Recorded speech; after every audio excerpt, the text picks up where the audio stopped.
we have to first abrogate. Once we abrogate this, everything is all right, people are all right. आणि त्याच्यामध्ये मी आपल्याला नेहमी एक छान उदाहरण देतो. आता तुम्हाला सांगितलं मी की बघ तुमची पिढी आमच्यापेक्षा जास्त ज्ञानी आहे म्हणून फार आगाऊपणा नाही करायचा नाही.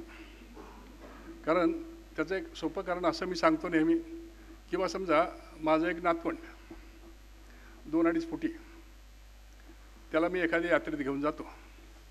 बरं आपल्याकडे यात्रा जत्रा काही का असे ना, काही नसलं तरी गर्दी असतेच, एकाला एक घासून. आणि मग ते 2.5 फुटी नातवंड, त्याला श्वाससुद्धा घेता येत नाही हो, म्हणून मी त्याला खांद्यावर घेतो, माझी ड्युटी आहे. मग खांद्यावर घेतल्यानंतर त्याचं डोकं माझ्या डोक्यापेक्षा 1-4-5 इंच वर होतं. आणि मग तो सांगतो आजोबा फुगा दिसतोय, बलून. मी म्हणतो अरे कुठं दिसत नाही, तुमची उंचीच कमी.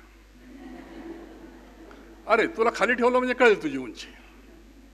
म्हणजे मागच्या पिढीनं तुम्हाला खांद्यावर घेतलंय, अगोदरचं सगळं ज्ञान आजपर्यंतच्या पिढ्यांचं तुम्हाला रेडी दिलंय, अधिक तुमचे 2-4 इंच, म्हणून तुम्हाला जास्त दूरचं दिसायला लागलंय. तर अगोदर आभार मागच्या पिढीचे माना आणि मग पुढे चाला, असा जर संपर्क ज्ञानाचा ठेवला की all knowledge which is accumulated by earlier generations which is logical, that is appended to by the next generations, and then it is finalized with logic, then only you are on right path. Otherwise everything becomes blind faith. श्रद्धा आणि अंधश्रद्धेमध्ये हा फरक आहे. श्रद्धा काय असते की विश्वास, आणि अंधश्रद्धा काय असते, ज्याला सायंटिफिक बेसिस नाही असा विश्वास. मग अंधश्रद्धा एकदा म्हटलं की देव पापाला शिक्षा करतो, काय घेणं पडलं देवाला तुम्हाला शिक्षा करायची, आणि प्रसादाचा हप्ता दिला की खुश होतो. असं असेल का? असू शकणार नाही. तो जर निर्गुण आहे, निराकार आहे. निर्गुण आहे म्हणजे त्याला शिव्या दिल्या तरी राग येत नाही आणि डोकं आपटत बसलं तरी खुश होत नाही. आणि निराकार आहे म्हणजे गाईसारखा नाही, बैलासारखा नाही, माणसासारखा तर नाहीच नाही, कारण माणसं सगळ्यात स्वार्थी हो. तो वाघ किंवा सिंह एखादं हरिण मारेल, पोट भरलं, शेजारून 10 हरणं गेले तरी सुद्धा काही करणार नाही. माणूस माझ्यापुरतं पाहिजे, नाही आता पोरांच्या करता, नाही आता तिसऱ्या पिढी करता, तो थांबतच नाही. जितकं लुटता येईल तेवढं लुटणार. And therefore it is said that man is the most cruel animal. आणि मॅनमध्ये मॅन इन्क्लूड्स वुमन. आपलं IPC मधली definition, that is the human beings are cruel and this cruelty is to be restricted. Therefore wherever there is blind faith, that must be first eradicated. Otherwise law cannot survive. Law goes by logic only. आणि मग त्या लॉजिकमध्ये त्या पायथागोरसच्या काळातच एका Greek माणसाने एक फार छान उदाहरण दिलं होतं. त्यानं सांगितलं देव असतो काय? होय. देवाला काय करता येतं? काहीही करता येतं. अशक्य काय आहे का? काही नाही. मग एक सांगा पाहू म्हणे, can God create so big a stone that God also cannot lift? देवाला एवढा मोठा दगड तयार करता येईल का जो देवालाही उचलता येणार नाही? आणि याचं उत्तर गेल्या 2000 वर्षात कोणी दिलं नाही. कारण हो म्हणावं तर मग अशक्य नाही म्हणता याला तर उचलता येत नाही, नाही म्हणावं तर देवाला सगळं करता येतं असं नाही. मग हे जर आहे तर देव ही आपली कल्पना आहे. देवाची व्याख्या करायची असेल तर कोण करेल? आणि मग तुमचे मोहिते सर सांगतील की व्याख्या करायची म्हणजे त्याचं सर्वस्व एकत्र आलं पाहिजे 4 शब्दात. हे आणण्यासाठी जो व्याख्या करतो त्याची ताकद ज्याची व्याख्या केली त्याच्यापेक्षा जास्त पाहिजे. म्हणजे गॉडनं जर मला निर्माण केलं असेल तर मी गॉडची व्याख्या करू शकेल का? नाही. त्याला सुपर गॉड आलं पाहिजे. मग मी फार तर गॉडचं I cannot define God, at the most I can describe God. And description is as much as I understand, as much I can express, as much I can see. प्रत्येकाची प्रभा वेगळी आहे, प्रत्येकाची एक्सप्रेस करण्याची कुवत वेगळी आहे, आकलन करण्याची कुवत वेगळी आहे. त्याच्याप्रमाणे तुमचा गॉड असतो, बाकी काय. आणि असं जर असेल तर मग शेवटचा मुद्दा आपण घेऊन थांबू की ह्या श्रद्धा अंधश्रद्धा आणि लॉजिकप्रमाणे गेलं पाहिजे आणि कॉन्स्टिट्यूशनप्रमाणे गेलं पाहिजे हे बघताना अनेक देवस्थानचे प्रश्न मला सोडवायला लागले.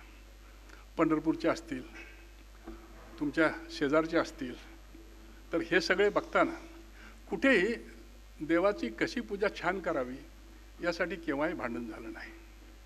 जिथे 4-4 किलोचे मुकुट येतात तिथे पेट्यांना एवढे मोठी मोठी कुलप आहेत.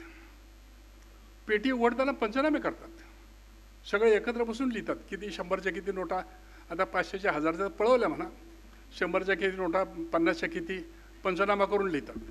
आणि 4 किलोचा मुकुट कसं काय त्या पेटीत गेला, तो हातात आला. आणि तरी निनावी देणगे म्हणजे नंबर 2 आहे आणि हा देवाला चालतो. आणि मग त्यावेळेला फक्त 4 किलोचं मुकुट दिलं का आणखी काय दिलं, हा प्रश्न शिल्लक राहतो. आणि हा प्रश्न ज्यांना द्यायचं उत्तर द्यायचं नाही त्यांनी देवस्थानं बळकवलेत. ती भक्तांच्या हातात जाऊ देत ना, तिथे गेलं तर प्रॉब्लेम येणार नाहीत.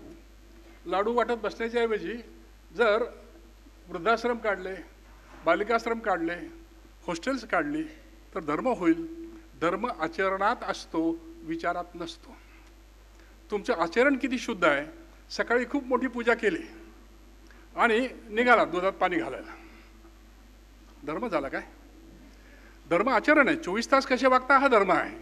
देवापुढे तर चांगलं प्रत्येकजण वागेल हो. आमच्याकडे कोर्टामध्ये शपथ घेतात की in the name of God I shall speak truth.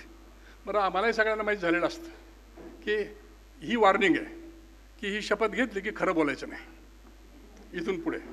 आणि म्हणून जरी आपल्याकडे शपथ कशी आहे बघा, in the name of God I shall say the truth, nothing but the truth and whole of the truth. आपल्याकडे कोणीही कोर्टामध्ये ही शपथ देतो का? आपण फक्त काय म्हणतो, ते जज म्हणतात हां बोल शपथ घे, घेतली, चाललं पुढे. सगळे शब्दसुद्धा वापरत नाही, कारण एक फॉर्मॅलिटी फक्त क्लिअर करायची. हो आम्ही आहोत तसेच आहोत सडके. आणि मग असं जर चाललं तर जो कोणी खरं बोलतो, इव्हिडन्स ॲक्टमध्ये तुम्ही डेमिनॉर शिकता बघा, and demeanour speaks louder than your words. हा जो डेमिनॉर आहे, कालच्या समजा नगरच्या कोर्टामध्ये त्या आईला उभं केलं होतं आणि त्या आईची साक्ष घेताना जेव्हा तिला त्या कोपर्डीतल्या बलात्काराच्या मुलीचे कपडे तिनं बघितले त्यावेळेला तिनं हंबरडा तर फोडलाच, पण त्याच्या पलीकडे जाऊन तिनं लगेच हाच टोनगा होता, तो टोनगा शब्द वापरले त्या पोराला. मग हे जे आहे त्यावेळेला लगेच तो प्रॉसिक्युटर काय म्हटलं असेल, your honour please record demeanour. आणि मग त्या जजनं काल लिहून घेतलं असेल की while saying this the witness was in tears and was very upset and angry and uttered these words, टोनगा. आणि मग असेसमेंट ऑफ इव्हिडन्स करताना पुष्कळदा तोंड एक बोलत असतं आणि डेमिनॉर दुसरं बोलत असतो. म्हणजे समजा एखादा चोर आहे आणि त्याला विचारलं तू खिडकीचे गज वाकवून आतमध्ये गेला होता होय की नाही, हां हो नाही, जजला समर्थ हो. म्हणजे डेमिनॉर इज इनकन्सिस्टंट विथ वर्ड्स. तुमचा आचार हा जास्त महत्त्वाचा आहे. तुम्ही नुसतंच काय शिकवता आणि काय बोलता याला अर्थ नाही, कसं वागता असा अर्थ पाहिजे. जसे आहात तसे दाखवा. पुष्कळदा असणं, भासवणं आणि उपदेश करणं वेगळं असतं. तुमचे मूळ वेगळंच असतो, तुम्ही वेगळं भासवता. मोठा गंध लावला, मोठे फराटे मारले, मोठा पंचा घेतला आणि निघाले लोकांना फसवायला. असं जर झालं तर तुम्ही बुरखा घेतलाय आणि बाहेरचं अस्तित्व वेगळं, प्रत्यक्षातलं अस्तित्व वेगळं. असं झालं की स्प्लिट पर्सनॅलिटी निर्माण होते. This is what is to be expose by law. मग आपला चीफ जस्टिस जरी असला की नाही तरी कायदा आपल्याला परवानगी देतो. असं म्हणू नका फक्त की ते एक्स ना, हो त्यानं जजमेंट दिलं आहे, हो चुकीचं असणारच आहे, मला माहिती आहे तो कसला आहे, कंटेम्प्ट ऑफ कोर्ट. पण that judgement appears to be wrong because law is like this, principles are like this and effect will be like this, therefore it is a wrong judgment. You are entitled to say because this is logical, this is reasonable. कुणाला पटेल नाही पटायचं. आपण नेहमी कोर्टामध्ये judgement distribute करतो बघा. And lastly, कारण माझी वेळ संपवली मी, lastly in law there is a rule, morality what you refer to, नैतिकता. ही नैतिकता कशाला म्हटलं जातं? धर्माने शिकवली त्याला नाही, समाजामध्ये जी समाजाला एकत्र ठेवते ती.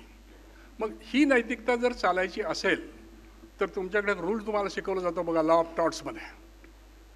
काय की जर एखादं अनैतिक काम असेल, एक्स टर्पी कॉजा नॉन ओरिचर एक्शो, बेस्ट कॉज, एक्स टर्पी कॉज, immoral cause does not give right to action.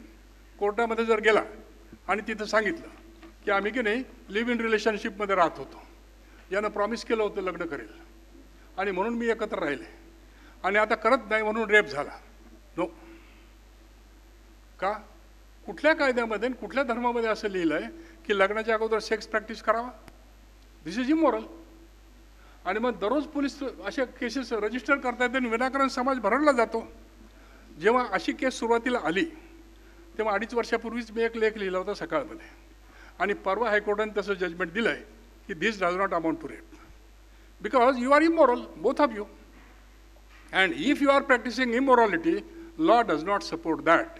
Ex turpi cause or non-original ex show, out of a base cause, immoral cause, action does not arise. If this is so, then this is immoral. Not to call a man, woman a woman, not to respect humanity, not to respect constitution, not to respect human rights, that itself is going against world. And if this is so, there cannot be a greater crime than that. And since on this basic subject, you are to discuss for next 2 days, this very, very, very important subject, I wish you that you are very serious in understanding those subjects. The people who are engaging you in 4 different sessions, they are expert in their field. Take benefit of that and try to enrich and try to be better than us. आमच्या पिढीपेक्षा चांगले व्हा. असं झालं की सगळं काही बरं होईल. आमच्या अगोदरची पिढी नेहरू, गांधी, वल्लभभाई पटेलांची होती, तरी आम्ही असे झालो, कारण स्वातंत्र्याचा अर्थ कळलाच नाही. तुम्ही फक्त आमच्यासारखे होऊ नका. असं झालं की सगळं काही नीट होईल, त्यासाठी ही 2 दिवसाची कॉन्फरन्स असू द्यावी आणि ती यशस्वी व्हावी. असं झालं तर आमच्या 2 प्रिन्सिपल मंडळींनासुद्धा फार आनंद होईल, तो त्यांना व्हावा अशी इच्छा मी व्यक्त करतो.